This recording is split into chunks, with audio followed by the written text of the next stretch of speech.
He's the lover of my soul. He's the lover of my soul. She's the lover of my soul. Jesus, Jesus, Jesus, Jesus. That's a great song right there. Hey, listen, this is that time.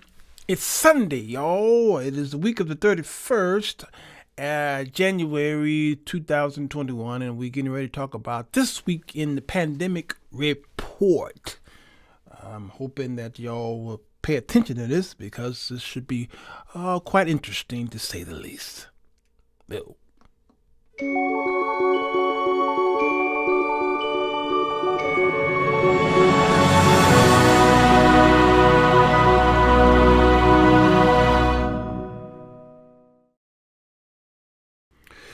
Hello, everybody. Sirwalterj show. I'm he. It is the evening edition. Baby, come on in. Water's fine. Tony R. Williams, is so good to see you here. You're first one here. All blessings to you.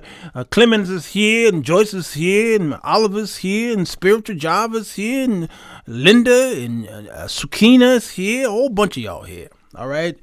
James Woods, Dennis, I've been trying to respond to your inbox message. I do have it. It has been crazy here in Chicago. We have snow up to here, and I've been trying to get to your message, and I will. All right, so just know that I did receive it. I got it, and we're now Facebook friends, and I will respond to your inbox message. Good to see you, Crawford. Blessings to you and the rest of y'all here. Worried Mama is here, and Tam is here. Listen, y'all, I want to talk about this week in pandemic report. We've been doing this since the pandemic of last year, starting, I don't even know when we started this. I don't know when I started this. I don't know if it was the summertime. I don't know. But every week what we do is we try to recap the week of current events that's what's going on during this time of COVID-19 and people losing their jobs and the stock market acting crazy and the churches closing, the schools closing, the government closing, and PPE and stimulus packages and all these things. It's crazy, y'all. And so we do this every week as much as we can. I don't know if we might have missed a Sunday. I don't know. Don't remember. Being from the South, I am jealous of the snow. Spiritual Java with Annie. Well, you only could be jealous for just a few hours, and then you want this stuff to go away, all right? Because I literally cannot get out of my driveway, all right? While I'm parked on the street, you can't get out, you know? And when you shovel to get your pathway, the snow truck comes, the salt truck comes, and once it goes past your car, you're back covered in. And so that's the way it is. So it's best to just leave it alone and wait till the snow blower do his thing and then go out there and kick butt. All right. There's a few things I want to talk about. The Trump's impeachment. I want to talk about the Joe Biden's executive orders. And I want to talk about this crazy thing that happened with Gamestop short selling with these guys from Reddit. Okay. The first thing I want to do is talk about Trump's impeachment process. Okay, we know that he was impeached for incitement of insurrection. All right, we know that he was there, and his lawyer and his son and whoever was there talking about he's going to march. He's going to be with them as they march down to the Capitol building. It was not a joke. He was not interfering, and he was not being sarcastic. They really wanted them to go down into the Capitol building. Now, him saying that he was going to go was a lie.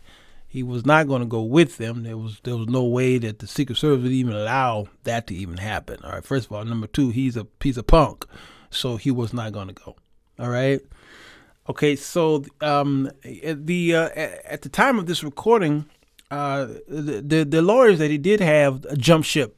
All right, because this is going to be a trial, unlike the House of Representatives during the impeachment process. It is not a trial. It is it is a hearing in a sense. All right. Anybody ever been to court know that there are hearings, and then so that there possibly is a trial, and then there is a conviction, and there's a sentencing. Okay, and all these things. All right. Well, that's the way it worked. All right. His lawyers are gone, and just today, well, maybe an hour or two ago, he had to get 2 new lawyers. Okay, even though. This thing is only a few days from, it's a week from today, I think the trial begins. David Scowen is a trial attorney, okay, and Bruce Castor, the district attorney of Montgomery County, Pennsylvania. He got these 2 guys, and they're very good. They're very experienced trial lawyers, okay. All right, he can't afford the best. Now, how they going to do this, I don't know how and who in their right mind would risk their their legal career to try and defend someone like this man for what they did to the Capitol building and what they intended to do with those who are in Congress. Yes. So it's crazy. Now, 45 Republican senators voted to dismiss impeachment due to the Constitution. Okay? Understand. These 45 Republicans who at one time on the 6th of January, when this insurrection happened, many of the Republicans were like, nah, you know what, let's get rid of this man, blah, blah, blah, blah, blah. But, when time goes on, as time passed by, then you have, I hear my door. If that's my daughter, I'm excited. She's been gone for a couple of days.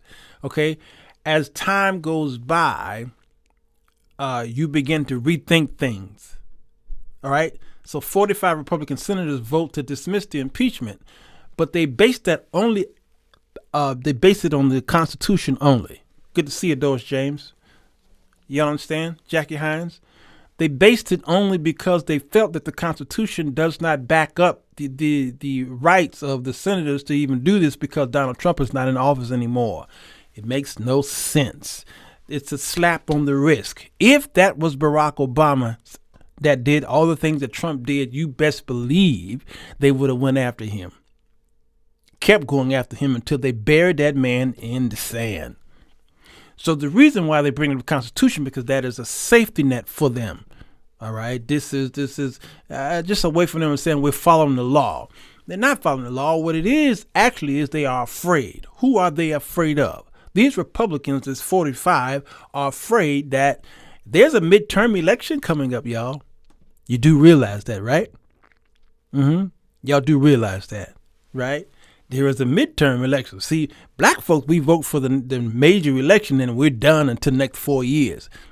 Not these other folks. No, they can't wait for 2 years later. And that 2 years, well, is next year. You'll be voting again in the midterm election. So these 45 was trying to protect what? You understand? All right. So the House of Representatives impeaches the man. It's pretty much a charge. You've been charged with this incitement of insurrection, and then you go to court for not a hearing but a trial. All right, and the Senate convicts or it adjudicates. That's what their job is. All right, and none out of the 4 who's been impeached ever been removed from office from the Senate. All right, from Jackson to Clinton. Richard Nixon, he just resigned and got the heck up out of there.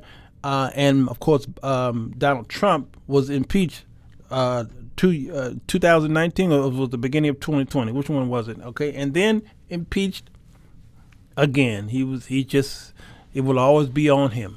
Congratulations. You the greatest. You are the greatest man, greatest president there ever was when it comes to impeachments. No other president did what you did, 45. You understand? Okay. Now, what the reason why this need to go forward, it has to go forward, because if you don't, it's just a slap on the wrist, number one. Number two, if you work for a job and you do a crime on the job, the company can fire you and that's it. You're done. You're just fired. But what Trump did was more than just steal some pens from the desk and embezzle some nails from the office and bring them home so he could build a shack. He did more than that. This man incited a riot, an insurrection, which caused four people to die. 2 committed suicide. 1 was plunged to death. All right. One woman was shot in the neck. All right. And so this right here, he's responsible for that. So you don't just fire the man and say, all right, you just fired. No, you've got to go after the man for what he did. Why? Because it sends a message, all right, to several people. Also, you need to convict him, adjudicate, you need to punish him and take away his abilities to do this again. You must understand 74 million people voted for this man to return back into office. Do you not understand that can you count to 74 million? That's half of the voting power almost of America. All right, that's a lot of people who wanted that man back in office, which gives him power and prestige and influence. So you must cut it at the head. You must cut it off at the head before it gets really bad. Good to see you, Danny Tolliver. Do y'all understand? Good to see you, Linda. All right. So what can they do? The Senate, they could remove his pension. That's $219,000 a year. Trump Trump can make his own money. Yes. So he's not really worried about that pension. All right. Number 2, office space and staff. That's promised to all past presidents. Number 3, $1 million travel allowance. He can just travel on your dollar. An impeached man who's you paying $219,000 a year. You've given them office and you're giving them staff and you're giving them $1 million of travel expenses. You see what's happening here? And then number 4, I don't know what number I am, lifetime security detail, Secret Service. Who's paying for that? You're paying for that. And you don't want to convict the man? Please. And lastly, and the most important thing is to forbid him to go into office ever again, to work in government ever again, to hold a public office ever again. That's more important than all these. Matter of fact, he can keep all that. I don't care. But for him to allow him to run for office again, you got to understand, 74 million people will vote for him again. You understand? It's crazy. Marlon, no, his pension would be $219,000. All right. His passport should be surrendered. Yeah. Yeah, don't forget to. Yeah, right, exactly. He stole that money. Talking about he was trying to do. What was it for? For his defense. Because of y'all stole the election from him. He took that money and anyway, if this trial doesn't go forth, it would be presidents for every lame duck president. Hereafter. Would you rent to someone who had torn up your property across town? Nope. You would make sure that he never cross your path again, and that's what the senator wants to do. We do not want to see him. Yes, we don't want to do that. And the saddest part about this is this man sent goons down there and murderers down there to murder senators, congressmen and women, all right? Sent these goons down there to hang vice president and shoot the Speaker of the House, or all these things. He sent them down there for that. And 45 of these guys cared less about their own co-workers in politics. You see how much our house is divided? That house, the citadel of democracy, the Capitol building, is divided. It always have been. And white folks are seeing, finally, that it's been divided. We've always been seeing it. All right, we've always saw it, but they're now seeing that, wait a minute, we can't even trust our own. Our own came to kill us too. You understand? So 74 million people they're willing to vote him in again after these men and women went down there to kill senators and congressmen. That's just amazing to me. Never thought I'd see that in my lifetime. I thought it would happen after I'm dead and gone and my grandkids have to deal with that.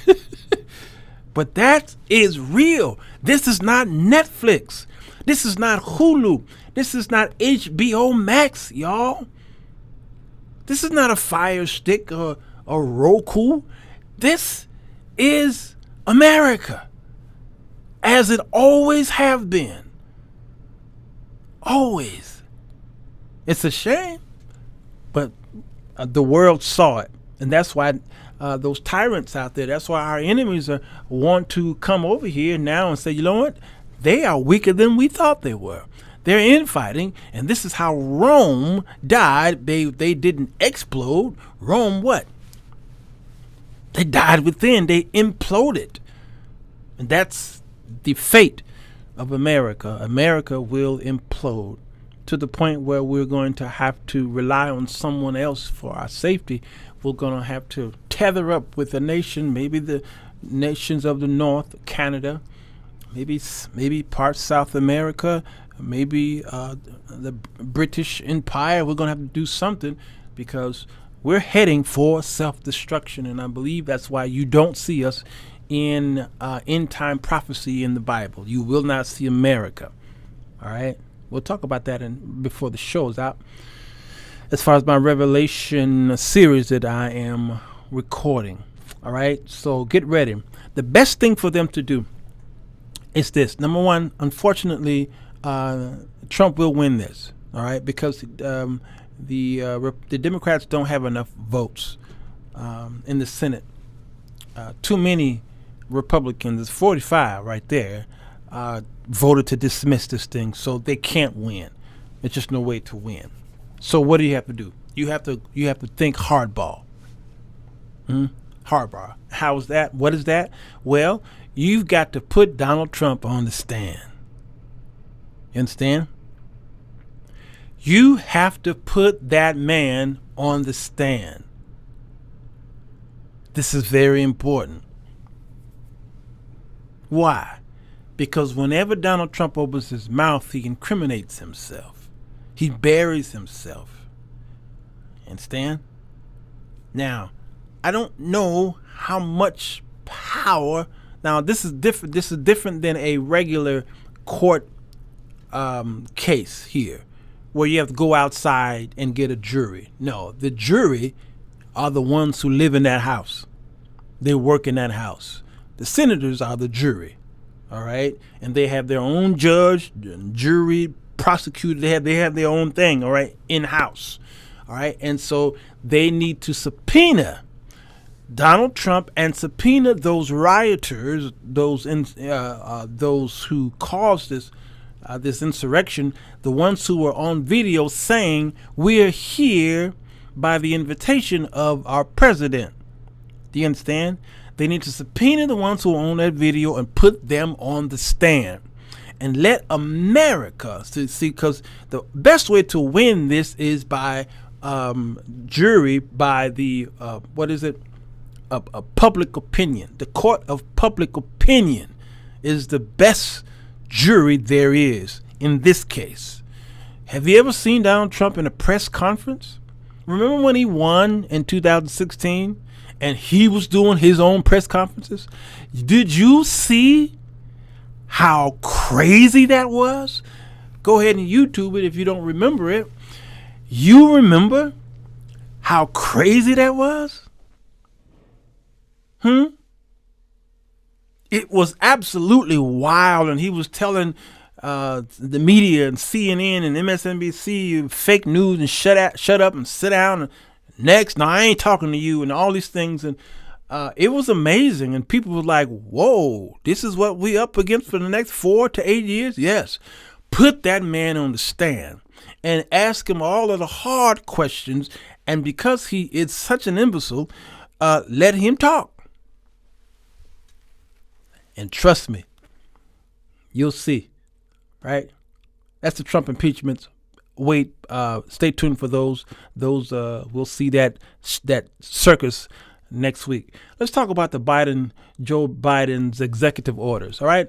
Last week, I talked about the many orders that he did issue. Every president have the right to issue executive orders, and these orders are at the behest of the power or the privilege of the president. All right, within reason, of course. He can't just draw up anything he want to.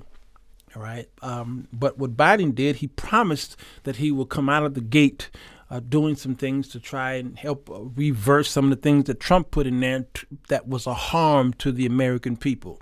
Donald Trump was for the Republican Party, so he was for the red states. He was for his own people and the Proud Boys and the Boogaloo Boys and the Aryans and the KKs and the alt-rights, and he was for all those people, okay? He was for the rich and those up in upper echelon, all right? The billionaires, he was for those people that he said they were draining the swamp, but he filled the swamp, okay?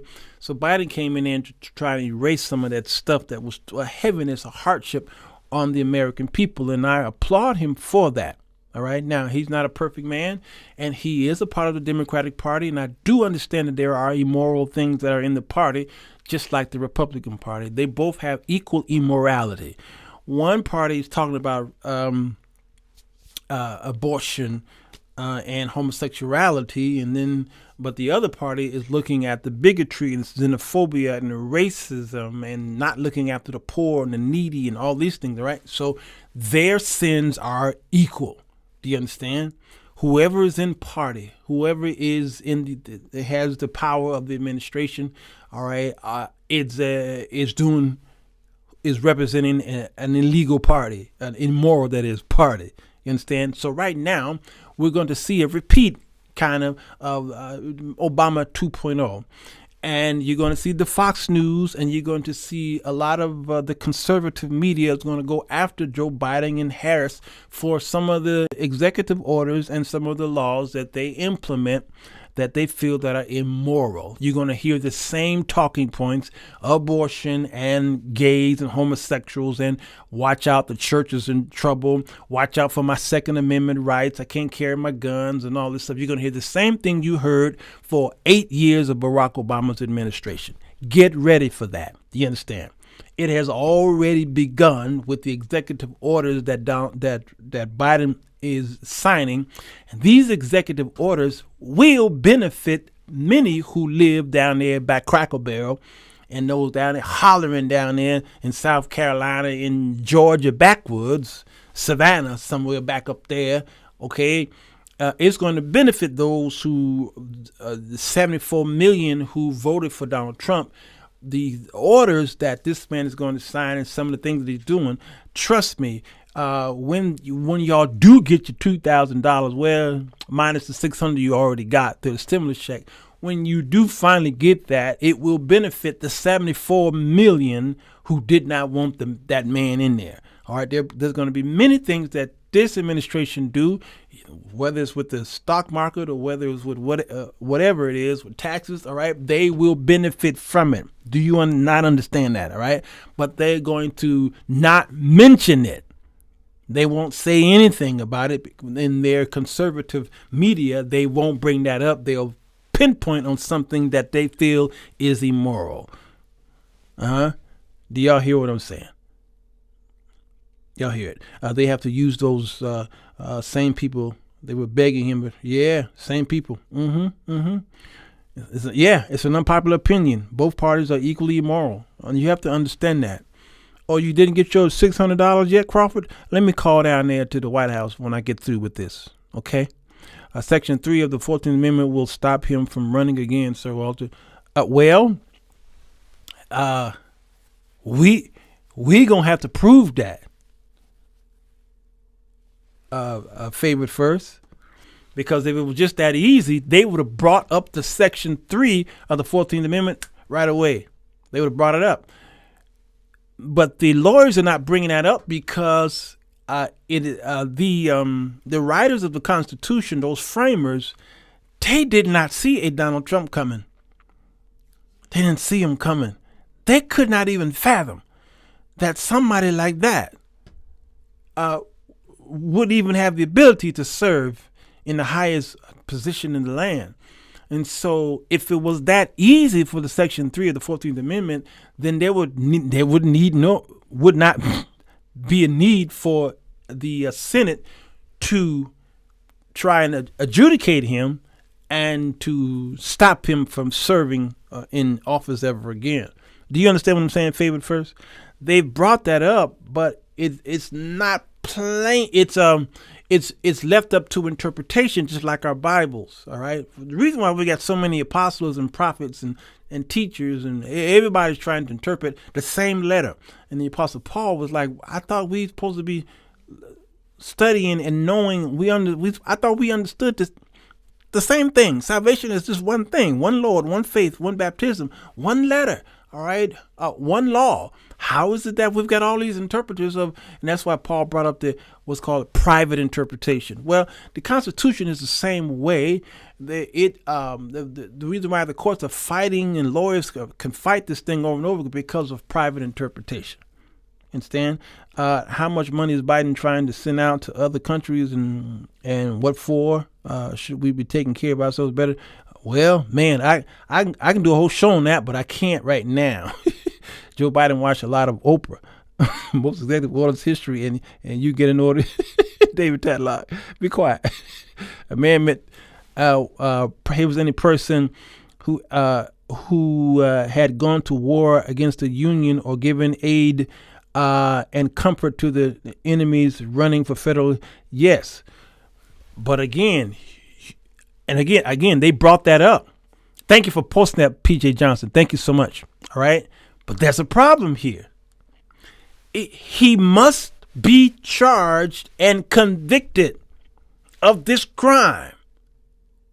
Understand? And let me do a whole show about that. All right. I need to do a whole show about that. I need to pin that. They didn't know that the mafia was favorite. Yeah, right. Biden signed a Made in America executive order and announced on Monday that he wants the entire federal fleet to be charged to EV. Why do you think this? I'm trying to make. Wait, the federal fleet to be charged to EV. Brandon, explain that, please. What do you mean? Break that down for me. Okay, I'm not sure I'm understanding what you're trying to say. All right, now, I actually like these orders that Biden is signing. I'm about to say something very controversial. Why? Because it's my show and I do it. All right. I like it.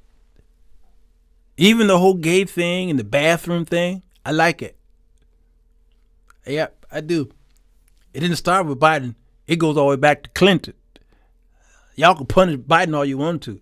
This is Clinton's doings. And then Barack Obama strengthened it. Yeah, but I'm gonna tell you why I like it. A change to electric vehicles, sir. Oh, that. Man, listen. They're going after him for stopping the digging down there in the pipeline. I support that. I support it. Why? It makes no sense. Now, I know we're going to lose some jobs. Yes, there's going to be hundreds of jobs lost. Got it. It's called the casualties of war. Do you want to win a war? Yes. Do you understand that you volunteering for this war can cause casualties? Yes, but it's for the better good of the nation. Do you understand? It's for the better good of the nation. So, if it's going to help the nation and my posterity, I got 2 grandchildren, if it's for the safety of them and for them to have jobs when they come of age, for me to lose my dinosaur job so that they could have a job that will come around maybe 10, 15 years down the road, I will lose my job. You understand? Why? The people who complain about this are not about generational wealth. You are about week to week. You are the 15th and the 30th. Thank you, God is watching. This is collateral damage. You understand? Ain't nobody gonna talk like this. So you might as well listen to me. You are all about the 15th and the 30th. Your check on the 30th was already spent if this is the first. Do you understand? Rich people and poor people think the same way. It's all about spending that money. Rich people spend, got no thought because they got this money. Some of them were born with a silver spoon. Poor people think the same way. Y'all got Air Jordans, you got the baddest cars, the greatest clothes, what have you, but you live in check to check. So what you do is poor people live check to check. Rich people live fiscal year to fiscal year, but generational wealth people, all right, the wealthy, they live generation to generation. Do you understand what I'm saying? So if fossil fuel, if we're not going to be using that down the road, why would you not put some effort in and help my posterity down the road? You understand? You're going to kill some jobs. They have to die. They have to die. They must go away.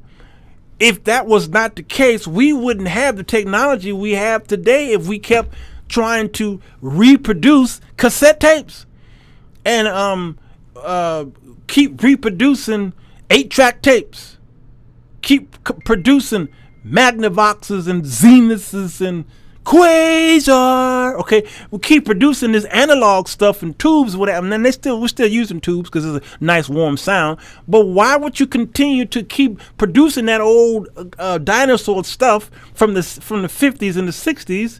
And if we kept doing that and back and put a block on digits, okay, and all of the electronics that we see that's even in your cars, we would not have the technology we have today. Do you understand? So it's the casualties of war. That's just the way it is. And don't blame this man for that. Every president has been trying to find a way to push us into the future outside of Donald Trump. The Lord is blessing us with this Biden administration. You may not like it, but why is it that he is the worst, he is a devil, and Trump was the God? Because he did something for your church. I'm talking to you white evangelicals. He did something for your church, and he did something for Israel. Do you really care about Israel? You surely don't. You don't care about Israel. You never been there. You don't care about Israel. You really don't. Okay, you just got your head dipped in your Bible and you misappropriating scriptures all over the place, and you eisegeting all over the place. You think you're Israel, you think you're the new Israel. You're doing the replacement theology crap, all right? And then you Israel this and Israel that, okay? And he went over there, did something for Israel. He didn't help the American people what he did over there, Israel, all right? And then did this whole thing with the abortion thing. You know how many Republican presidents were in office during the abortion mess up, all right? The abortion thing came on scene 1970 what, y'all? Okay? And how many Republican presidents did we have since then? We had Ronald Reagan. He served for 8 long years. His vice president, George Bush, served for another 4 years. Understand? After that, we've had, after Clinton, we had another Republican president for 8 long years. You think they did anything about abortion? And the judicial branch of the government had conservatives sitting on the bench. The justices, okay, there were conservative justices on there. So for y'all to keep bringing up this whole abortion thing, that's a doggone lie. It is a ploy. It was a red herring. It is a dog whistle. It is something to keep the people who are voting. It is something to keep them voting Republican. You keep bringing up the same thing and doing nothing about it. You know who was responsible for that? Ronald Reagan. When the moral majority went after to put all these people finally registered to vote, because white evangelicals were not voting. They were not in politics. They were all about God and him coming again. And then when Thomas Baptist Church got all these people, Thomas Road Baptist, y'all know who that pastor is.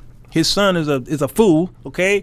And they decided to back Ronald Reagan, and he says, I can't, and you can't endorse me, but I'll endorse you. And they ran and kissed after that man's behind for 8 years. They thought he was going to do something. He did nothing for the white evangelical church. Nothing. You understand? Nothing. Bush, nothing. Technology is only good for what it's for. Exactly. Breaks down too much. Yeah. Mia, bring back the cassettes. I hear you on that. Man, I'm confused on who's going to be making those 600,000 plus. You, man, listen. I get you. Let's do a whole show on that. Abortion has been legal in the United States since 1973.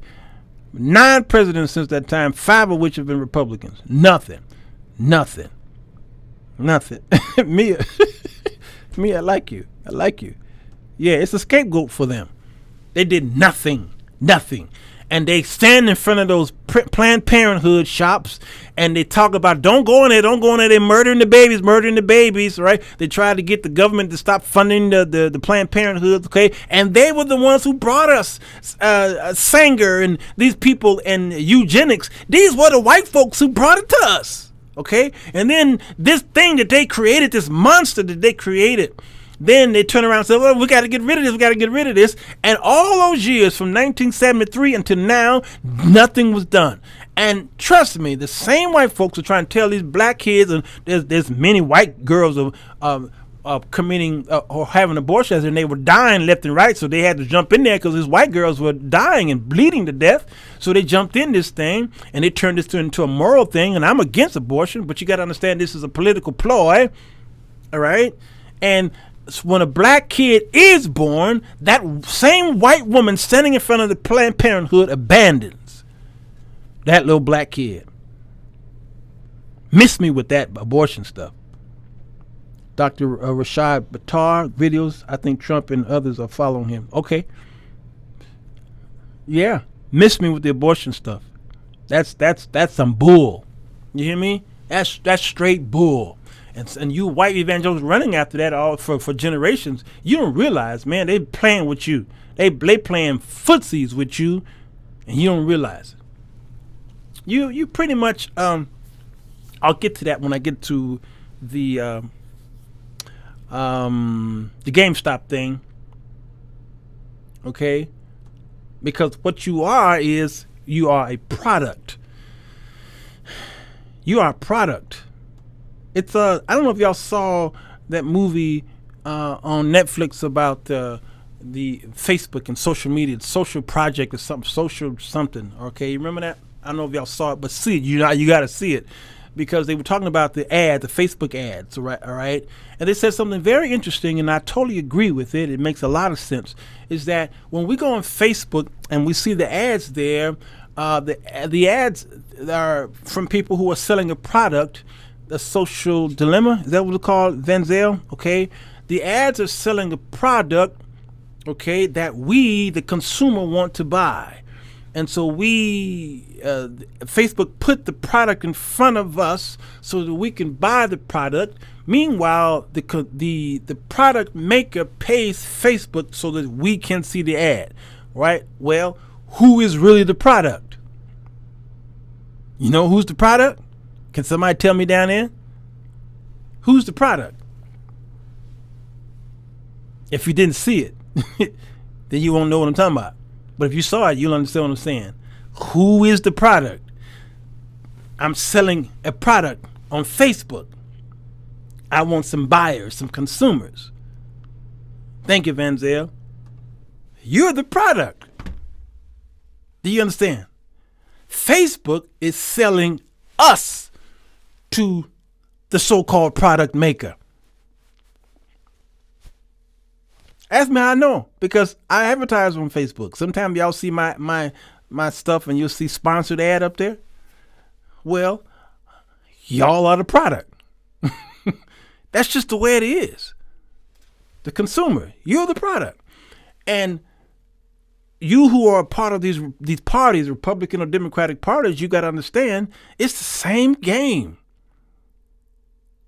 You're the product.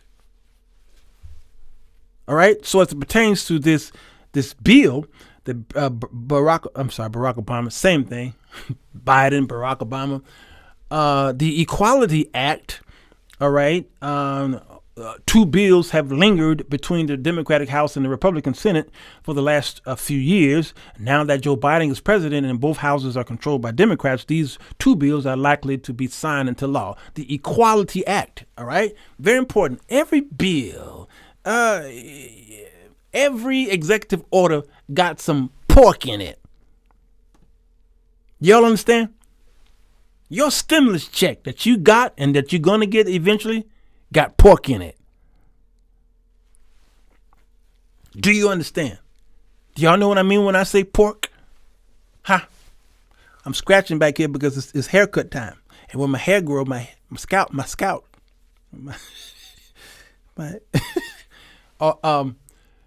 y'all understand what I'm saying? Pork.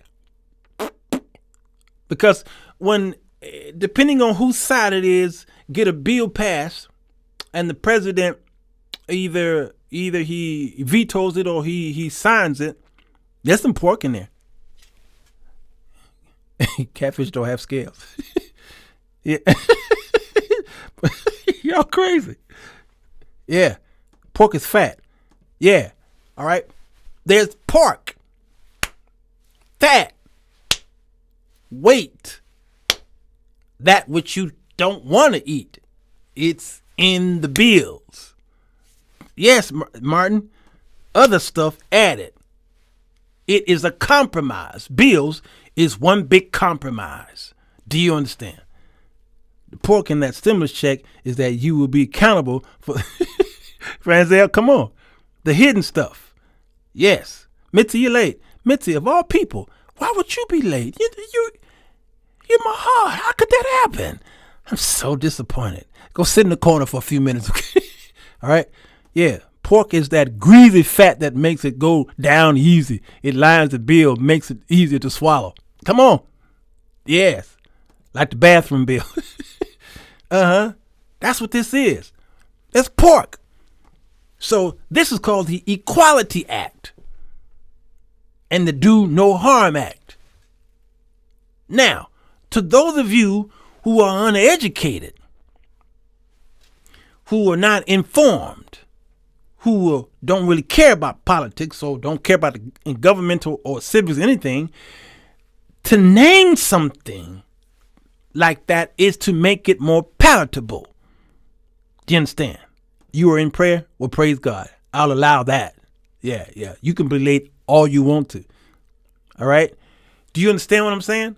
So they're calling it the Equality Act. Don't that sound like something we need? They're calling it the Do Not Harm Act. Don't that sound like something we need? They call it Planned Parenthood. Ain't that something that we need? Y'all see what I did? When I was young, I saw Planned Parenthood all up in my neighborhood, and I thought, that's good. When I get married, me and my wife going to go to the Planned Parenthood so that we can get some ideas on how to plan our parenthood. Now, they do more in there than abortion. You got to understand that. They have clinics and hospitals and doctors and nurses and all kind of stuff in there. It's not just about abortion. It is, the abortion part is in your face. It's just, pow. When a white evangelical see Planned Parenthood, they see nothing but abortion. Do you understand what I'm saying? That's it. That's all they see. Okay? But I will stand in my corner. Mitzi. Okay? All right? Yes. Come on, Manly. Play on words. But there's pork in there. Pork and beans. Somebody said Remnant 1. Hey, Remnant, good to see you. Yeah. Pork and beans. Okay? The Equality Act would amend the Civil Rights Act to forbid discrimination on the basis of sexual orientation. He got you. He got you. And gender identity. But it would also fulfill the abortion industry's long-fought desire to establish abortions as health care officially and legally by outlawing pregnancy discrimination.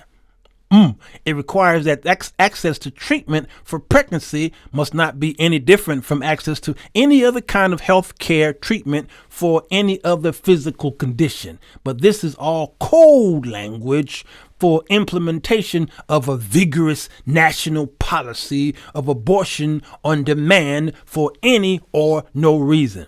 Let me ask y'all a question. Who do you think wrote this article? I'm not even going to give you any choices. Who do you think wrote this article? Hey, Pitts. What? Oh, Lord. Huh?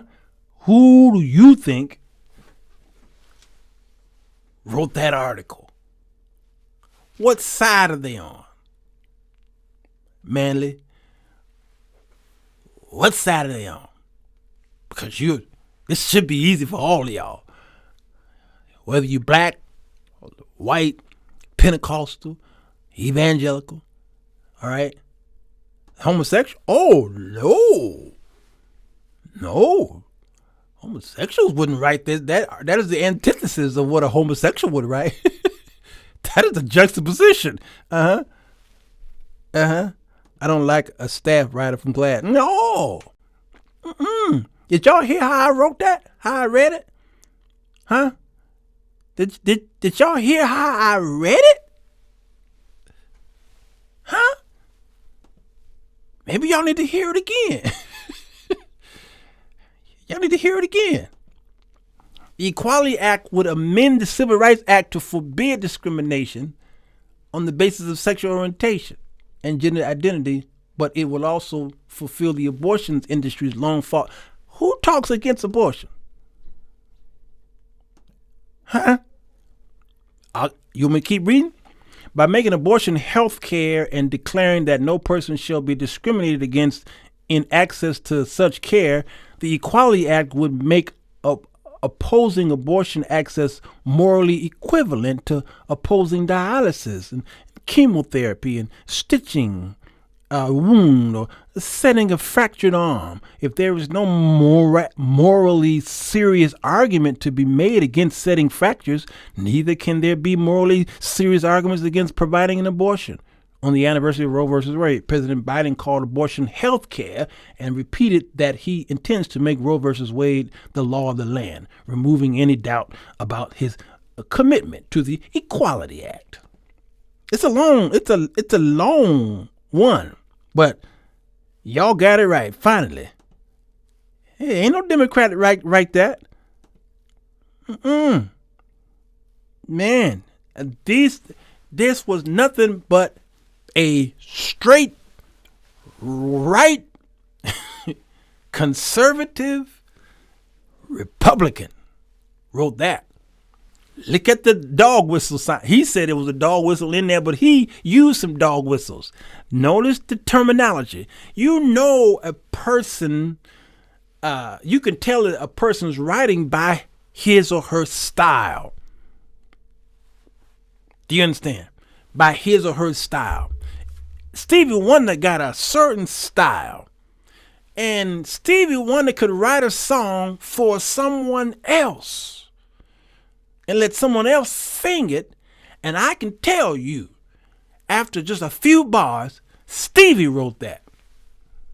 I don't care if he wrote it for Paul McCartney, whatever his name is, okay? If he wrote for Paul McCartney and I'll just listen to one stanza, oh, that's Stevie. Stevie wrote that for you. Why? Because every good artist put his stank on it. Put his stank on there. I can tell a Tam Lloyd vocal. I can tell a Tam Lloyd vocal anywhere. Y'all hear what I'm saying? I can tell it's a Tam Lloyd vocal, and I can tell if Rodney East laid the strings. I just know it. I know the kind of run she gonna do. And she got at least 86 of them. Well, that's, whoa. That's the Tam run. How can be? You know how many runs out there? Yeah, but that's the Tam Lloyd run. You understand? Y'all can tell. I'm not even gonna go there. Let me not go there. All right. So that's what's happening here. So listen, look at how it was written. Now, as you keep reading the article, you'll see that they go right to the protection of the church. Now, freedom of religion. Who speaks that? No Democrat says freedom of religion. None. They don't use those terms. Who uses the term patriot? Huh? Can y'all tell me? Who uses the term patriot? Because my runs are walks. Huh? You can tell Van Gogh. Come on, Patricia. Who uses the term patriot? You will never hear the word patriot in a black establishment. You just won't hear it. Won't hear it. Come on, Mitzi. Republicans. Patriot. Freedom of religion. You understand what I'm saying? Second Amendment. Them white folks' languages.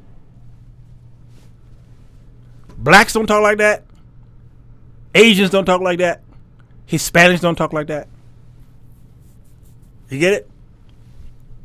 Now, am I a conservative man? Yes, I am. Am I against abortion? You betcha. You betcha. Am I for the rights of homosexuals? Well, that depends on what do you mean rights. Because a lot of times when y'all take civil rights and you weaken it by putting everybody in there, people who want to lay with a person, so you put him in there, and then the person who wants to change how they were born to this, and then y'all putting all these spectrums and dropping that in civil rights. Before you know it, it has been weakened to the point of, I don't want to be a part of it. You understand? So I fight for what I think is moral, because I'm a Pentecostal preacher. I am what you may call an apologetic, okay? And whatever the scriptures say, I'm for it, and I will not pander to the popular view. I never compromise, even though YouTube will snatch. They have snatched some of my videos down because they misunderstood some of my talking points. Maybe they did, so they snatched it. They sanctioned it. They gave me a strike, okay? Because why? Because I preached the gospel as it pertains to the Bible, and some people get offended, and it break their rules. The offensive rules. You can't preach the gospel. So I get that whole thing with the rights of the freedom of religion. I get it. But Barack Obama served in office for 8 years. Do y'all still have freedom to have church? Can y'all for 8 years say Merry Christmas? Do y'all believe that there was a fight that I can't say Merry Christmas? They're coming after my Merry Christmas. You care more about saying Merry Christmas and Santa being a white man than you did about the salvation of mankind through the gospel of Jesus Christ. That says something. So patriot means Second Amendment, Republican, and maybe Jesus back there somewhere. Why you think this girl? Notice this girl here. I'm not gonna play all of it, but notice her cry was this. President Trump, if you see this, please save us. I don't even see our American flag anymore. Biden's talking with some kind of crazy flag. This is America. This is our land. Please, President Trump. Please, I hope you have a plan. God, please save us. God came later. The video is 1 minute. She spent 40 seconds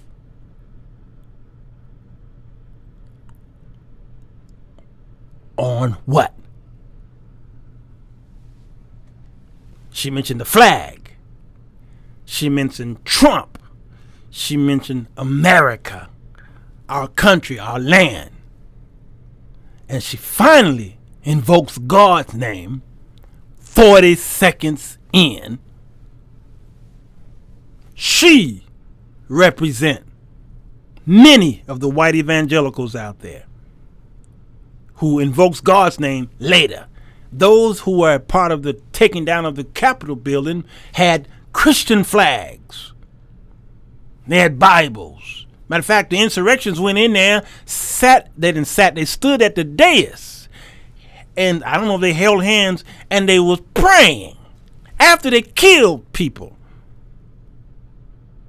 Then they went to pray. So when I read stuff like this about abortion, freedom of religion, patriotism, all this stuff, you know what that is, right? These from Christians. You know what that is, right? I cannot hide my black skin. The LGBT blah blah blah blah. So we should not be. Yeah, can only become obvious if they openly show it. Yeah.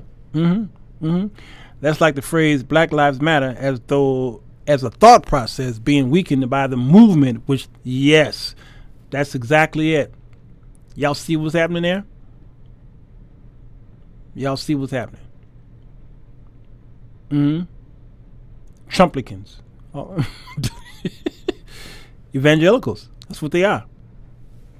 Now, many of you are just as guilty of the Trumplicans. Because black Pentecostals have certain codes too. You know what your codes are? Apostles, prophets, master prophets, chief apostles. And then you implement certain scriptures that white evangelicals don't use, but y'all use certain scriptures.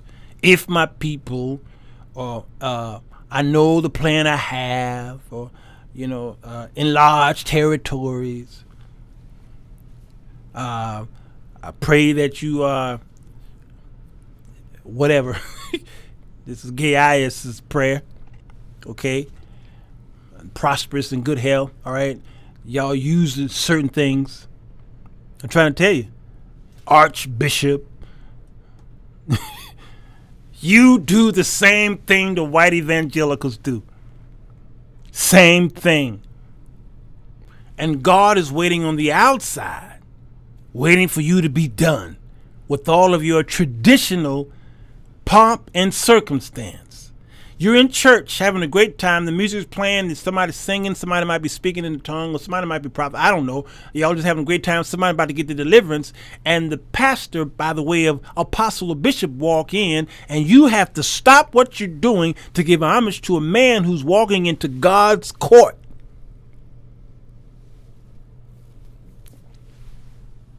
You just as bad as the patriots out there who said God this and God that, while they took a flag and beat the living daylights out of a Blue Lives Matter. America's going to hell in a handbag. All that Old Testament stuff. Friends, man, you know, I'm glad you came back. It's jacked up. We are jacked up. We jacked up, y'all. Now, here's why I'm for these bills, these executive orders. I'm just for these. I'm just as much interested in these executive orders as I am.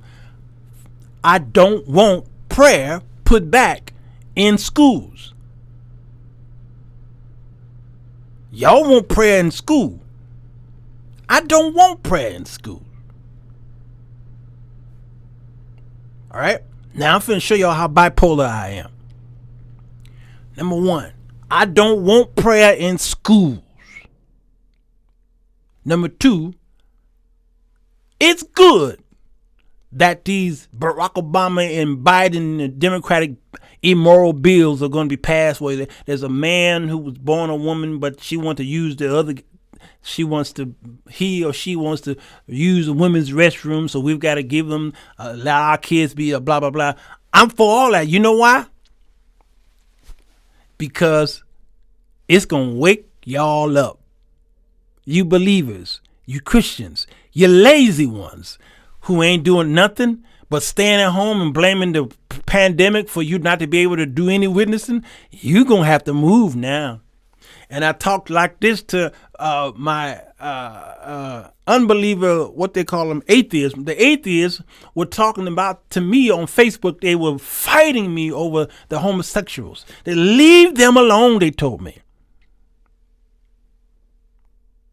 Leave them alone. They have every right to do this. And there's nothing in your business what a man is doing with another man in their bedroom and the woman doing. And leave them alone, leave them alone. They fought with me. I says, okay, I will leave them alone. And then guess what? Before Barack Obama left office, they decided to implement this bathroom bill. And these what you call these people, the women and the drag queens were going from school to school, to library, reading to y'all's children in drag. And schools were implementing homosexual content into the curriculum so that we could have some kind of way of, what they call that thing when you have I don't know what you call it. Okay. And when that happened, it's like a tolerancy. Okay. When that happened, then the same atheists who went after me for preaching morality of the Bible, I saw their posts. They were like, how dare they? My kid is only 5 years old, and I come down there and I heard that this drag queen was reading to my kid. This don't make no sense. And when I saw their post, I went over to the atheist Facebook group. It was the greatest day of my life. It was the greatest day of my life, Margaret. I said, hello, y'all. Y'all all right over here? Yeah, we all right. What's going on? Well, I'm looking up and I'm seeing a post from y'all. And all of y'all are co-signing this post about the gays are coming. Yeah. I said, hold on. I'll be right back. And I did the Amber thing with the feet. and I went over there and pulled in the fight of the post that we had about the gays, that they were, leave them alone. And I pulled that over there and pasted it in the group. I said, y'all remember this? And every one of them was hollering and dancing and trying to move over here and skirting around here and deflecting over here. And they were doing the boogaloo over there. I was like, wait a minute. Where y'all going? It got quiet for a while. I said, wait, y'all told me to leave the gays alone. That's what you told me. Now the gays are teaching your children and you upset. Everybody in here is a fool. And I started getting blocked, deleted, reported. It was amazing. It was truly amazing. It was the greatest day of my life. All right. Now, the reason why I don't want prayer in school, for the same reason somebody said it up here. Somebody said it up here. Who was it? Okay. Because I don't want my kid in a teacher's room where the teacher is a Muslim, some mysticism teaching, some devil worshiper, okay, some Eastern Orthodoxy type of all kind of stuff, and they implement their own prayers in there. Y'all want prayer in school? Good luck. See, because prayer in school back then was different because America was all on one accord. It was all about one religion.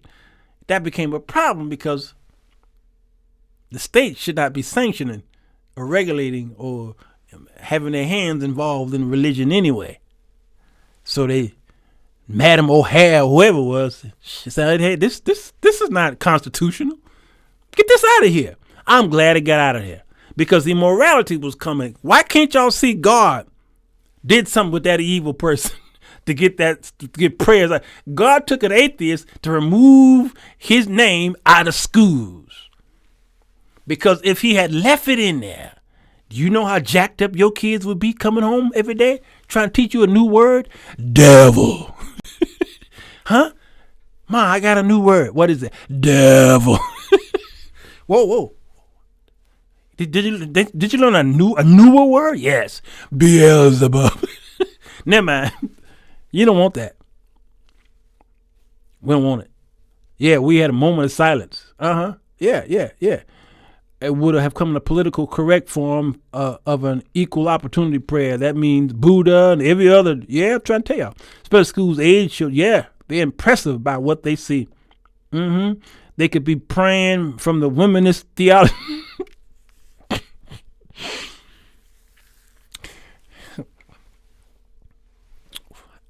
That right there is a somewhat private joke. I'll have to explain that tomorrow. All right, but that was good. It was brilliant, Pitts. All right, let me finish because I went overtime. Now my pandemic reports usually go about an hour and a half. All right, so that was a hint to the clock keeper because she crazy. Hey, right quick, let's talk about profits, will you please? All right, because I got to handle this whole week. Profits. All right. Here's a video from our dear brother, Bishop Noel Jones, who this video's been going around today, and my heart went out to him because I remember these moments. It's about 2 minutes. But why don't we take this gift to the hospital? When Jesus did all of this stuff, he said, go show yourself to the priest. Why don't we take some of these gifts to the hospital instead of taking offerings from church folk over diseases and stuff that they have? Why don't we take it to the hospital where a doctor can prove what it is we said happened? Hallelujah. I am a biblicist. Understand this. Kevin, Simon, Yep. all of us guys are biblicists. Yeah. We believe that there's nothing we gonna get that don't come out of that Bible. And this is why the people are mad now, and we're losing people all over the world because we have projected things that have left them wounded. My church is saying to me now, they're saying to me, and they leave me broken. Come on, Bishop. Because they're saying to me, my God. Why didn't you tell us this was coming? Why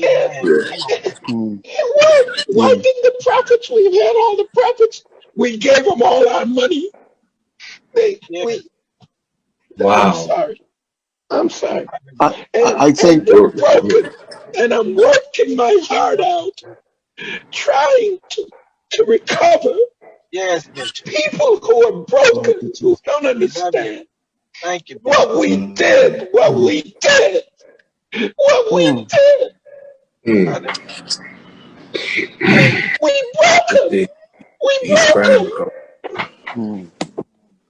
broke him. We broke. You gotta hear what I hear. You gotta feel what I feel. And deal with who I deal with. People who are genuine, would give their life. Yeah. And they're broken because we say a lot of stuff. I'm sorry. I think it's important. I'm sorry. We broke him. We broke him. We broke him. They keep asking him, why didn't you tell us that this was coming? Why didn't you tell us we were being raped and pillaged and molested by the church through the prophet? Why didn't you tell us? And we broke them. We broke them. I keep telling y'all, this thing right here has been going on for generations. Broken. And that's why I keep trying to give to single mothers. It's those single mothers I'm after, because they are the number one reason. They're the biggest beat up bag. What y'all call those bags that you beat on? They're the ones who are turned upside down and shaken to the last coin fall out by the bishops, the prophets, the apostles, the pastors, all these folks. So they finally broke this man down. I can't tell you how many nights I cried like that. Punching bag. Thank you, Pitts. I can't tell you how many times I cried like that. How many times? Now, let me tell you something. God allowed the prophets to prophesy Trump's election in 2016. Here's the setup. Now I'm about to prophesy to you. I'm going to tell you what God did. I'm going to tell you what God did. God said it's time to rally up these prophets and punish them. And here's what I'm going to do. I'm going to put them on Front Street. I'm going to put them out in the open. Not in these back alleys, these little storefront churches, these little churches over here where the world can't see them. I'm going to have them turn on the cameras. Y'all better hear me, because God gave me this revelation. I'm going to turn on the cameras. And how can I do this? I'm going to shut the church down and turn on the cameras. I want to make sure that cameras are in churches that cameras have never been in. Do you hear what I'm saying? 2016, I'm going to make sure they prophesy. And when Donald Trump wins, they're going to feel that they were right prophets. Do you hear what I'm saying? Then I'm going to make them fat for 4 years, and I'm going to let Donald Trump do some of the things that they need. Do you hear what I'm saying? I'm going to have them radicalized. My man is going to radicalize them. And then I'm going to bring in a pandemic and shut down all of the churches so that the revolution will be televised through Zoom and StreamYard and Ecamm and OBS and all these other platforms. And the prophets will go forth, especially 2020. And they're going to prophesy great things about Trump. I'm going to pull them in. I'm going to let the world see it, not just the churches. I want everybody in the world to see these prophets. And then on November the 3rd, I'm going to show them something. And then I'm going to play with them for 2 months. At least for a month. No, 2 months I'm going to play with them, because November 3rd I'm going to show them something, but I'm going to let November pass by, December pass by, because they think that there's a way out because of how America has constructed its constitution. Come on, y'all. And the people are going to see, based off of Jeremiah chapter 23, because God is a rapper, that I didn't call these. They are fake and phony, and they keep dreaming.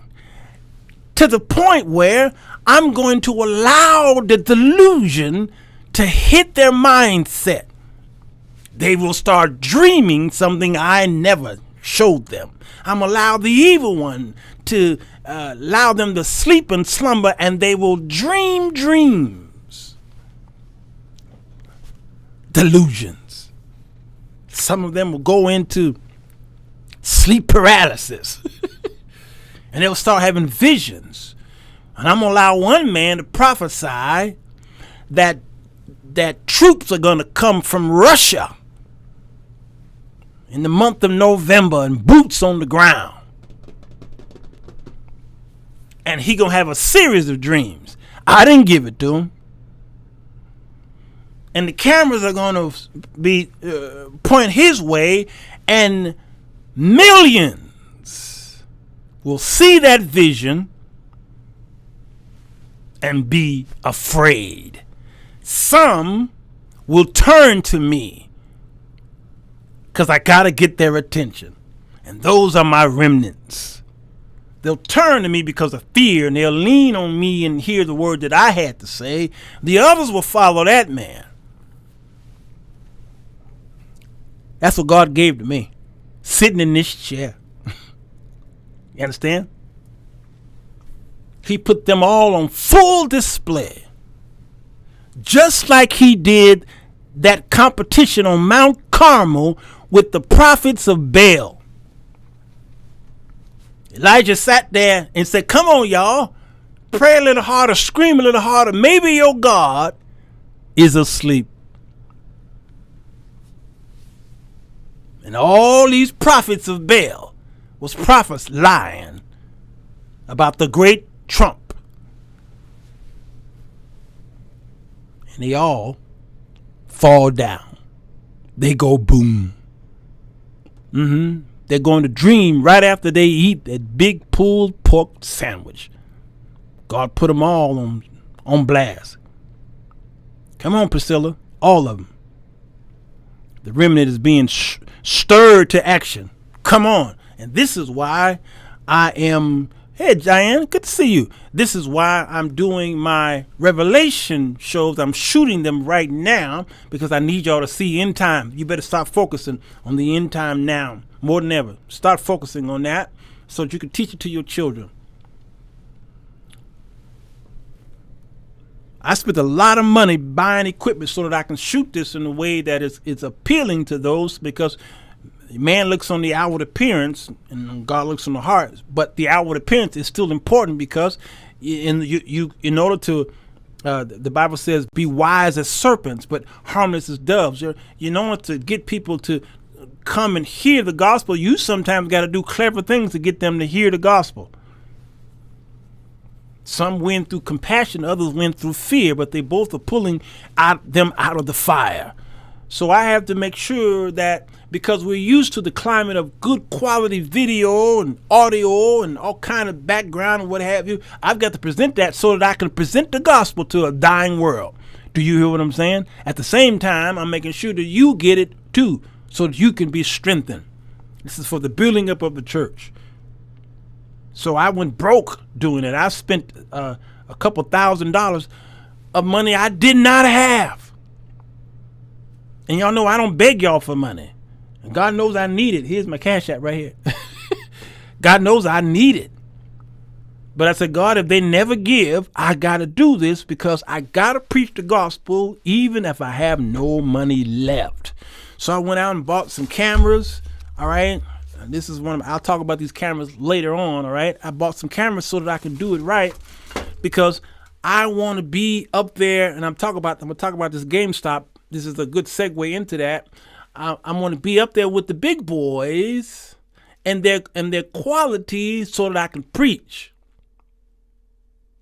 Do you hear me? I'm going to be up there with the big boys so I can preach. And some of them won't even know I'm preaching.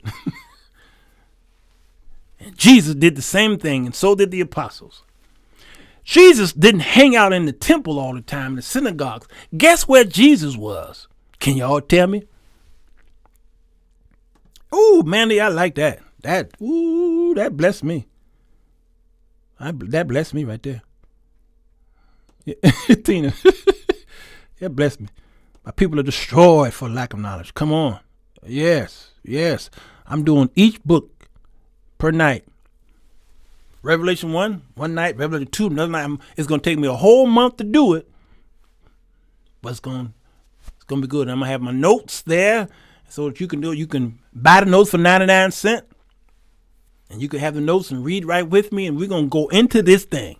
Because I got to pour back in here. Somebody going to say, what, you selling stuff? Yeah, 99 cents.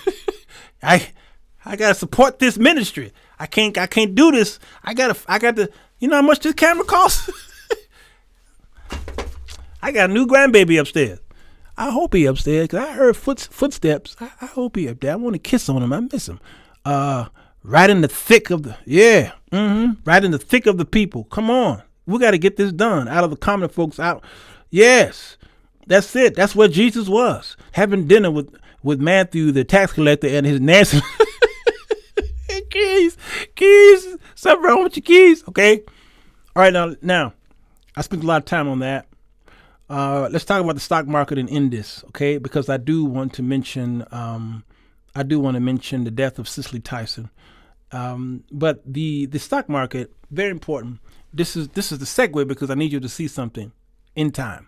I need you to see something in 2021 because I will be doing also a series on generational wealth as well. So my revelation and my generational wealth, I'm allowing my brother Larry Jones, I'm allowing him to teach about stock market, okay, on his channel. Go to Stock Up and you'll see, he's probably got where is he now?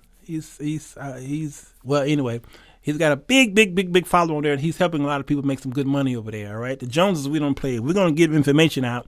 We usually do it for free. All right, we're gonna over deliver. My father taught me that. Always over deliver. So we over deliver, and sometime I'll do a show like this for 2 hours straight, and $5 will come into my Cash App, just $5, and I'll say, God, thank you for that $5. Bless whoever this is. Multiply their seed, or God, pour back into them 30, 50, 100 fold. All right, the way y'all do it. Okay, do all that for them. All right, do it for them, cause I ain't preaching for money. I ain't doing it. And the next day I sweat bullets. And $20 might come in because I don't want to be that guy who only come on because you need some money. Not doing it. Not me. God's not gonna be asking me questions. Hey, you mean tell me I gave you a word, but you couldn't do it because they didn't give you an offer? No, that ain't me. No, sir. I give out a lot of money because I need God to bless the people. Same here. I bring good content with my little, but I'm off block. Oh, you on Blog Talk Radio? Yeah. Ooh, Joanne. Come on. I love you. I was going to go on Blog Talk years ago. All right, the stock market. There's Wall Street and then there's Main Street. Understand? If you want to know the ins and outs of the stock market and how it operates and why people are making money, go over there to Stock Up to my brother Larry Jones. He'll help you. My friends who I send over there always come back over to me and say they'll hit me up and the Brent Dickers, a lot of these other cats, they'll literally call me and say, man, your brother just made me some money, man. Yeah, your brother made me. I said, I know. You ain't gonna come into the Jones house and not be impacted. All right. She said, put my Cash App up there. All right. There you go. Manly said, put that up there. All right. The preacher on the web, but don't love the people. You're right. A lion spirit. Come on, remnant. All right. The stock market's strength tells us less about the state of the economy that at almost any other time over the last 5 decades. The strength of the stock market since the pandemic. All right. Now she's putting this up here. 1 through 5 can be found. Oh yeah. Go to my generational wealth page. Go on YouTube, Facebook, that is.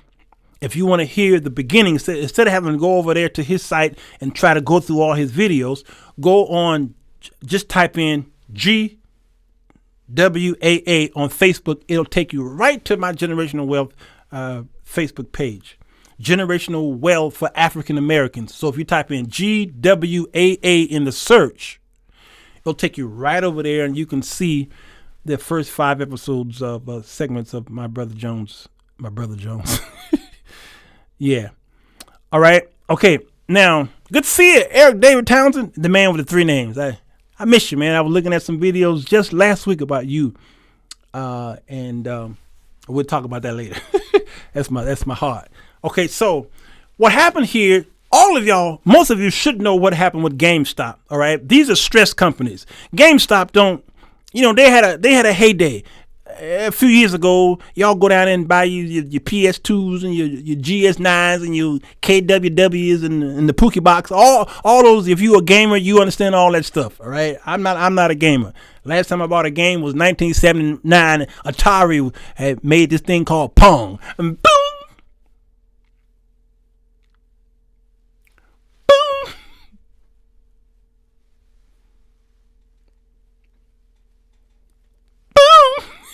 That's it. That was so much excitement. We were patient kids back then. Oh, you just waited. You just had to wait. That was so exciting. And you had to put it in the back. Anyway, so GameStop, AMC, Blackberry, Nokia shares, they jumped after Reddit users, they fueled heavy demands on Wall Street. It was hilarious, y'all. It's called a short squeeze, y'all. A short sale, short squeeze. All right, and again, go over there and he'll tell you a little bit about how the market works. By now, y'all should know how the market works because you've been watching my shows. And remember, I used to do those generational wealth classes to you guys on YouTube. All right, so if you want to know some of the beginnings of how the stock market works, you can go to my YouTube channel and go down into my earlier videos of last year. But Manly said they cried.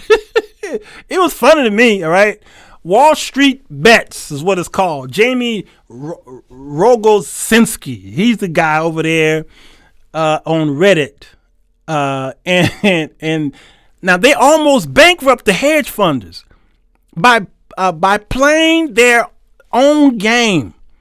Now, these are called retail investors, all right? These retail investors, you and me are retail investors, all right? It's a derogatory. They look down on guys like us. They call it dumb money, all right? You guys are pretty much looked to as stupid investors. Y'all just dummies, all right?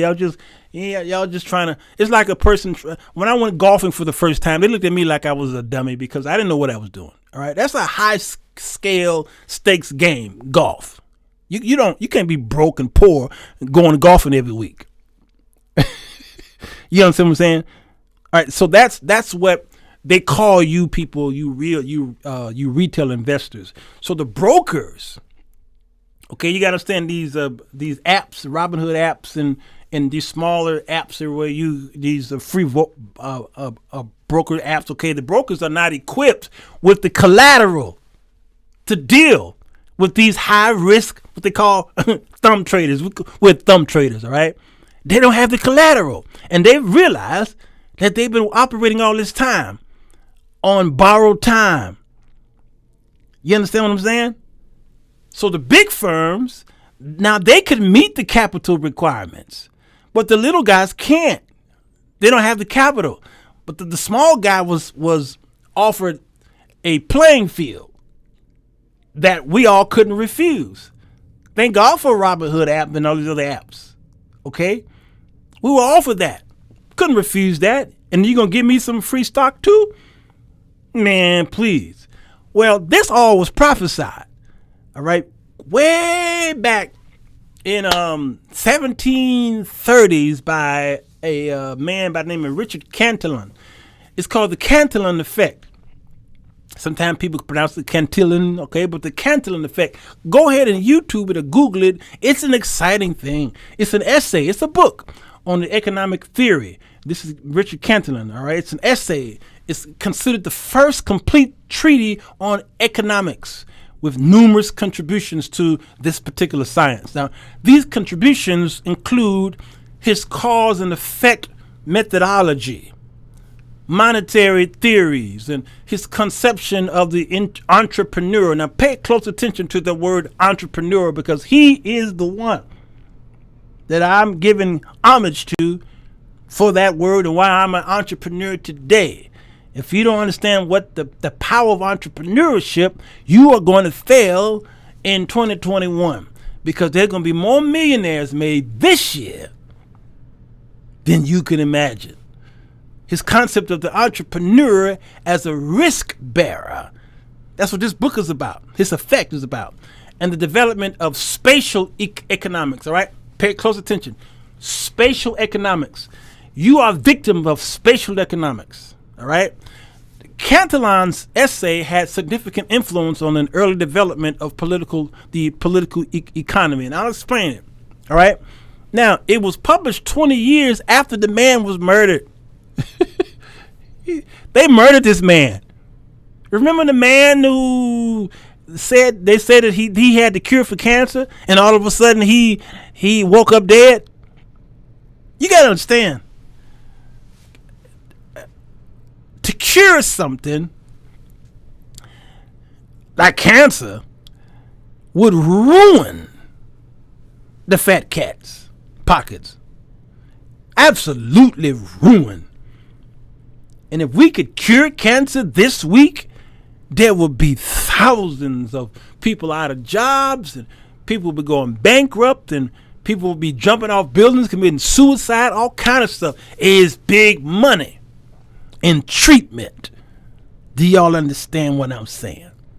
So this book was about the nature of trade and the mechanic of money and how it affects the economy.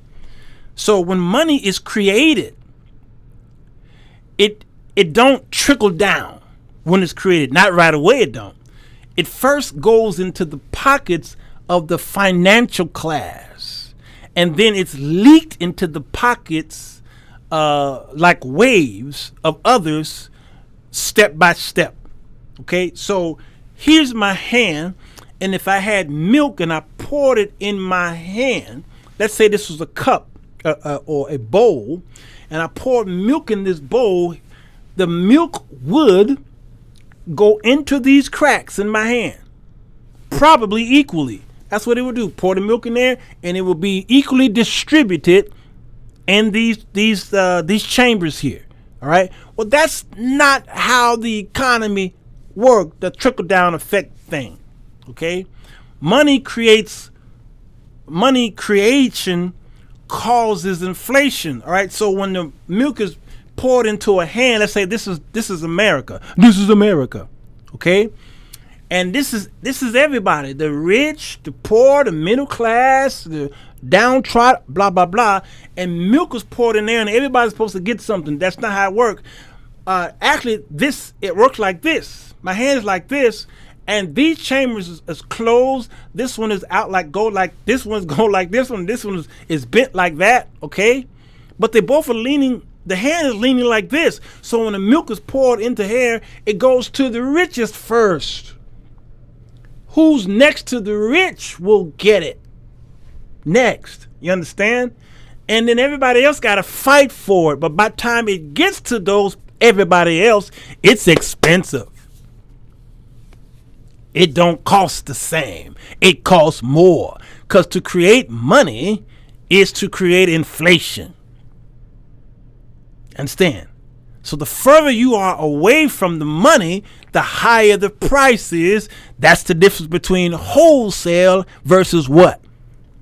You understand? They won't cure cancer, diabetes, or any of the big diseases. COVID is a money generator. Come on, y'all. Ooh, man, y'all in trouble. Y'all in trouble. What's the difference? So you got wholesale versus what, y'all? I gotta hurry up because clock keeper, my time gone. I want to spend more time with this than I did all that other crazy stuff. Retail, yes. There you go. Read to the tail. All right. So, in order to benefit from this, you got to get close to the printer. Whoever prints the money, you need to know the printer. Y'all understand? Whoever prints the money, you get to know the printer. If you're not invited to the table, you're the dinner. And they've been feeding on us for a long time. So what's the remedy? These boys went down there and they saw what the hedge guys were doing. They took a distressed company. It was brilliant. Gamestop. these big guys up there in the hedge funds, that's all they've been doing for generations. They see a stress company and they start pumping money in it to get the stock to rise. On game, ain't nobody going to GameStop, but it is the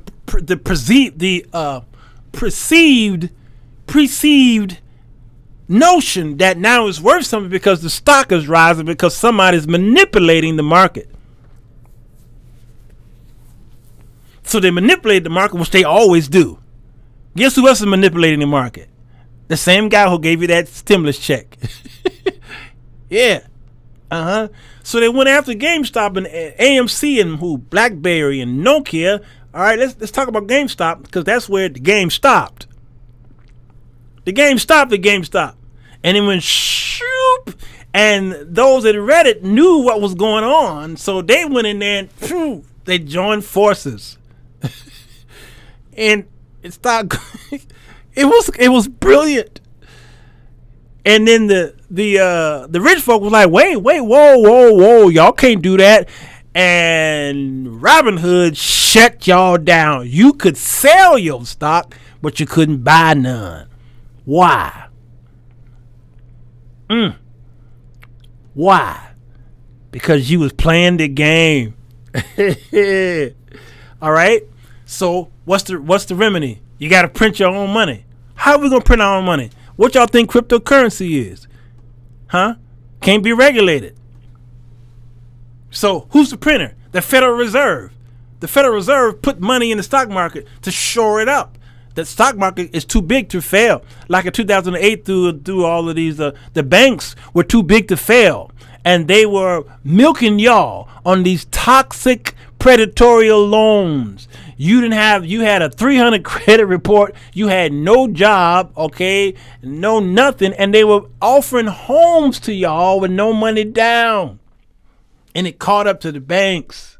And they was holding all these toxic, these toxic papers, and they couldn't do nothing with it. They couldn't do nothing with it, and they started failing, all right, and filing for bankruptcy, blah, blah, blah. And it killed the economy. Who went to jail for that? Nobody.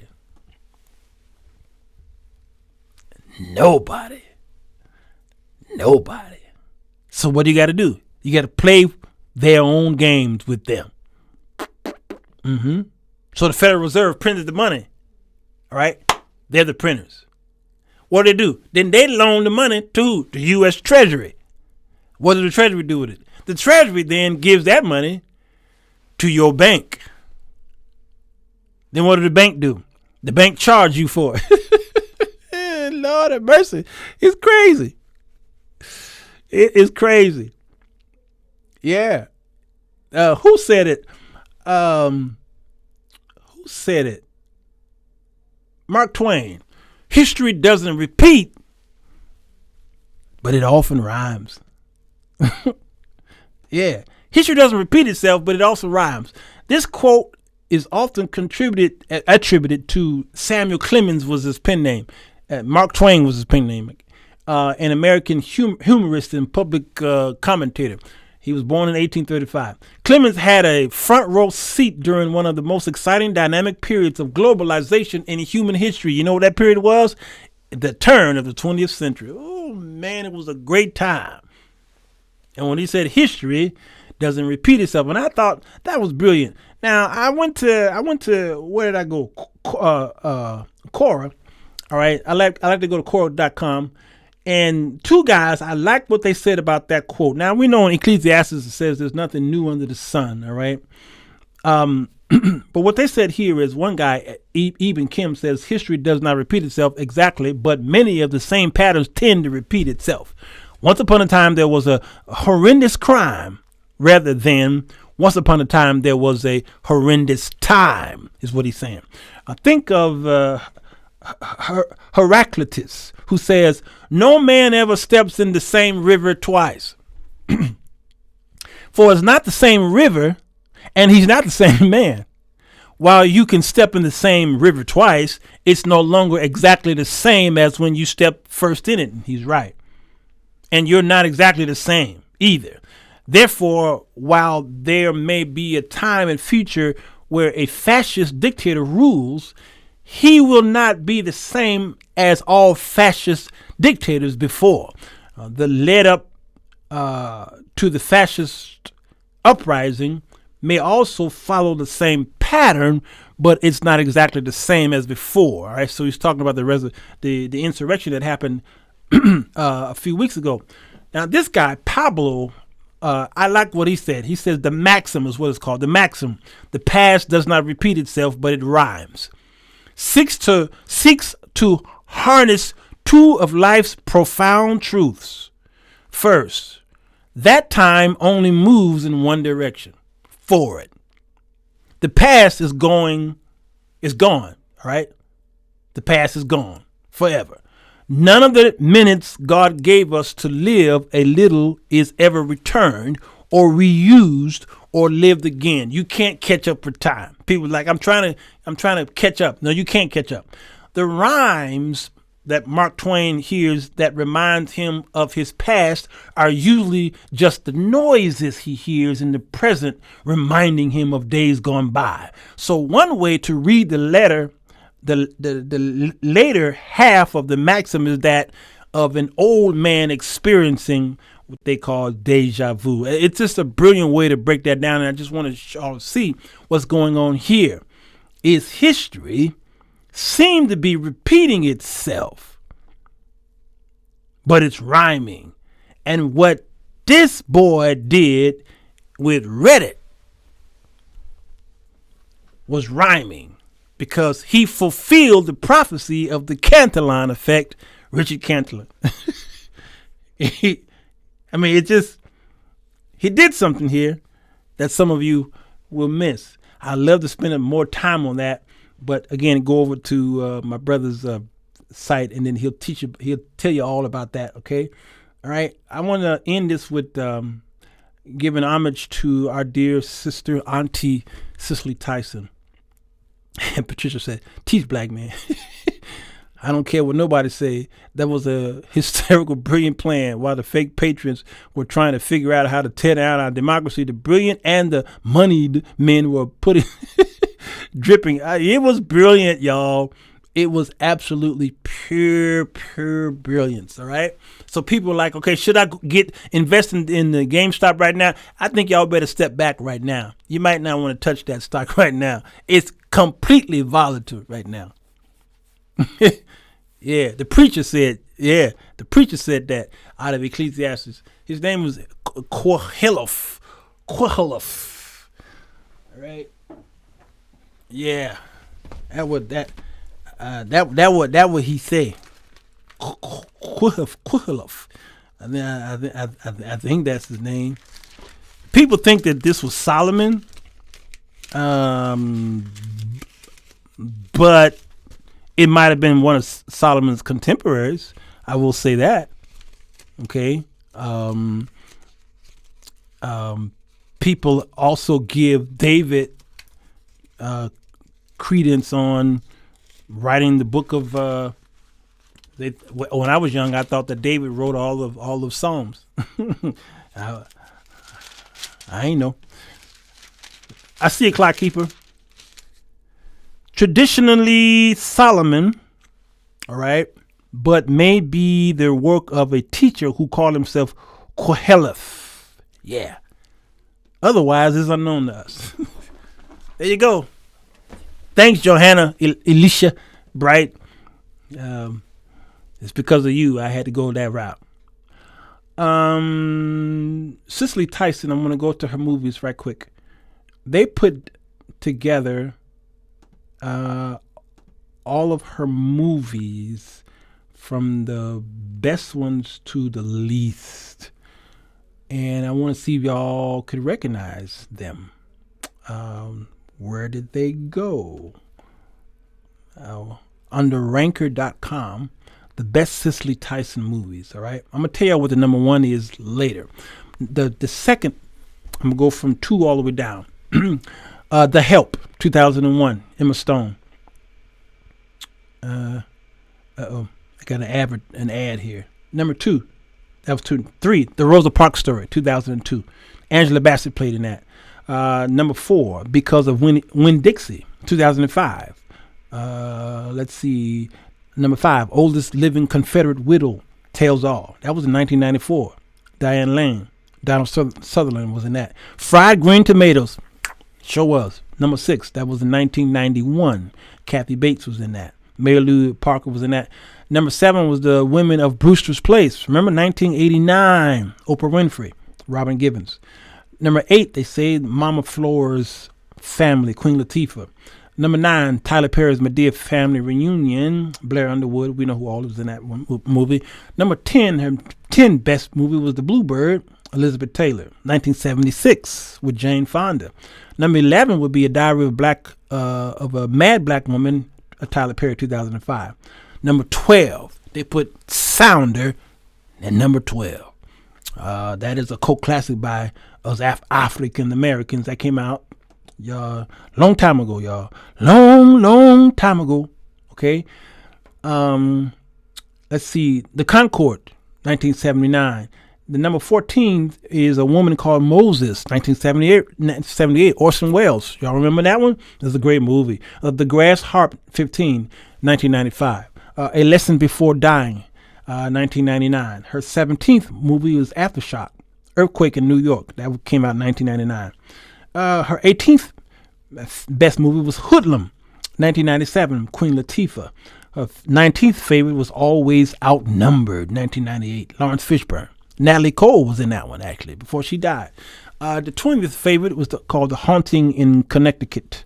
The 21st favorite is called The Comedians, 1967. Elizabeth Taylor played in that. James Earl Jones was in that as well. Her 22nd favorite was Why Did I Get Married to? 2010. Dwayne Johnson and Janet Jackson was in that. Thank you for the super chat, O'Shea Martin. I bless you. 23, Fat Rose and Squeaky, 2006. The 24th was called Jewel, 2001, with Farrah Fawcett. Alex Cross was her 25th favorite, 2012. That's Tyler Perry. Carib Gold. Carib Gold. Okay, that was in 1956, y'all. Ethel Waters played in that. That's her 26th favorite. Idlewild. Great movie, 2006. That's her 27th favorite. 28th favorite is Bustin' Loose. Richard Pryor, 1981. Funny movie. King, 1978. That's the 29th favorite by Tony Bennett. It's in that. The Heart is a Lonely Hunter, 1968. That's a 30th favorite. Heat Wave is a 31st favorite. James Earl Jones is in that. Neighbors, 1971. Jane Wyatt is in that one. Her 33rd favorite is Wilma, 1975. Her 34th favorite is A Man Called Adam, 1966. Her 35th one is The Prince, the Price of Heaven, 1997. Riot, 1997. The Road to Galveston. I've seen many of these. 1996. Relative Stranger, 2009. The River Niger, 1976. I remember that one. James Earl Jones, Louis Gossett Jr. And the last one, the 40th one, is 1978. She played a hero, ain't nothing. What?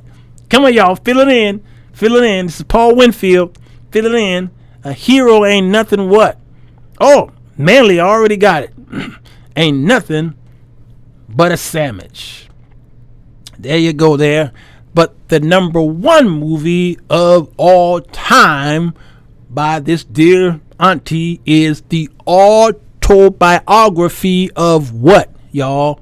Came out in 1973. Katherine Hellman played in this. Director John Cordy. What is it, y'all? The autobiography of what?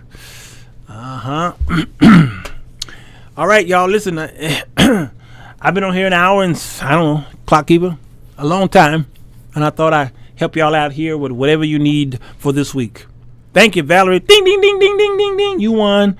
Where is it? Where's my ding? I haven't done the ding, ding in a long time. Wrong one. Yeah. Jane Pittman, the autobiography of Jane to the Pittman. There you go. It's my mom's favorite movie. I remember staying up late with her and watching it. Wow, that's cool. That's cool stuff. Yeah. That's a great movie. The memories of my mom watching that. I think watching Sounder was the memory. My memory with my mom is Sounder. Oh, with that crazy dog. Okay. I tell you, our greats are leaving here, y'all. Many of them are gone. You have to understand, she was, what, 96? You're going to see a lot of people. You're going to see this year, especially, a lot of the old pilgrims dying. I told y'all last week that January is going to be a month of many people dying left and right, dropping. There ain't nothing prophetic about that. It's just that these people are old. Now you do understand that many people will die because of the COVID-19. Yes, more people will die this year than in January. January will be a breaking month for COVID deaths. That's going to happen. Understand? And then the curve is going to start going down. Now, I'll talk about that stuff next week, okay, about what I believe is what's going to happen with this COVID-19 and with the Biden administration, all right? To kill a mockingbird equal to a killing mockingbird. Yeah, to kill a mockingbird, you can't top that one. You can't top that one. Joanne says 6-10. Yeah, you can't top that one. Okay, y'all, I'm going to go. I love y'all. Thank y'all for who gave in the CashApp. I bless y'all. I really do. I see your blessings. Thank you so much, Vanessa. I see Danny. I see Tam. I see you. Blessings to you who given, so that I can shoot some quality video and get this revelation teaching going. Okay, it's gonna take me a few days. All right, I would have started tomorrow. It's not going to be live, by the way, so unfortunately it won't be live. It's going to be pre-recorded because I got to get to my notes, blah blah blah. But what we're going to do is a recap of it. We'll do a live recap, but the teaching is going to be pre-recorded, and then we'll do a live recap to see if you learned anything. And if all right, and then we'll go on from there. Okay, so that you can play a part of it. All right, 10. Get it right. All right, where's my peace sign? Here it is. Over here. I love y'all. If you're on YouTube, go ahead, hit the share button, hit the like button. Please subscribe to the channel so that the gospel will be preached all over the world. All right, I'm going to go eat something, go upstairs and kiss on my little boy and turn that little vanilla skin into some dark lips. All right, peace, y'all. See you tomorrow. Maybe. Goodbye. Goodbye. Goodbye. Goodbye. Enjoy yourself. Bye. Goodbye. Goodbye. Goodbye. Goodbye. Goodbye. Goodbye. Goodbye. Goodbye. Bye. Well, goodbye. Goodbye. Goodbye.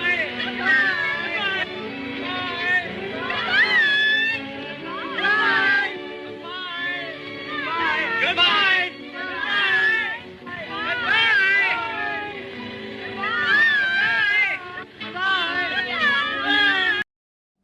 Fellas, does it seem like you can't get a good woman? Ladies, wonder why you can't keep a man? Then read The 4 Women That Men Desire, Volume 1, by Sirwalterj to figure out how to break the cycle. Go to Amazon.com to get your copy today.